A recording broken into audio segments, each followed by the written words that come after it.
अभी आप peoples party कैसे हैं खोसा साहब? आपको कोई शक है? तो वो तो कह रहे हैं हमने आपको निकाल दिया पार्टी से, पीपल्स पार्टी।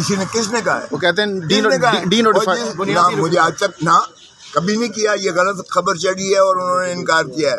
और दूसरी बात जो है, भोंडी हरकत जो की थी एक एक्टिंग प्रेसिडेंट ने और उनके साथ एक खड़े होके फैसल ने, उनको मैंने 2 अरब रुपए का नोटिस दिया है और हर जाना मैं दे के छोड़ूंगा।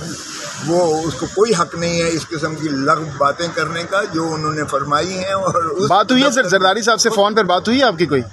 गिलगित-बिल्तिस्तान वो आइन बाय द वे मैंने मुंदर करवाया इलेक्शन कमीशन ऑफ पाकिस्तान। मैं सेक्रेटरी जनरल था, आज भी मैं सेंट्रल एग्जीक्यूटिव कमेटी का मेंबर हूँ। सीईसी के मेंबर को ना कोई ये नीचे वाला एक्टिंग प्रेसिडेंट जो है वो हटा सकता है और ना उसको छेड़ सकता है। साहब, गिलगित-बिल्तिस्तान असेंबली के साथ जो हो रहा है, जिस तरह कल वहाँ फोर्सेज दाखिल।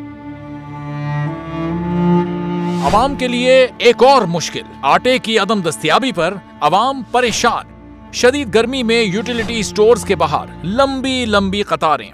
बोल ने निभाई सहाफती जिम्मेदारियां, पहुंचाई घर घर ये आवाज। इस्लामाबाद के यूटिलिटी स्टोर से सस्ते आटे का हुसूल शहरियों के लिए ख्वाब बन गया। बोल न्यूज हकायक सामने ले आया है। आओ मिलकर आवाज उठाएं, पाकिस्तान को बदलें बोल के साथ। बोल बना अवाम की आवाज। अवामी शिकायत पर बोल ने किया मुताल्लिका इदारों से मुतालबा। सुबह 6 बजे से आकर ये लोग आटे का इंतजार करते हैं। 7 बजे आई और नहीं मिल रहा है आटा, पैसे नहीं होते थे उधारे लेकर आती हूँ। वो कहते हैं जी 7 खजूर लाजमी लें। हमारे पास आटे के पैसे नहीं होते तो खजूर कहाँ से लें? क्योंकि बोल है पाकिस्तान का नंबर 1 न्यूज चैनल।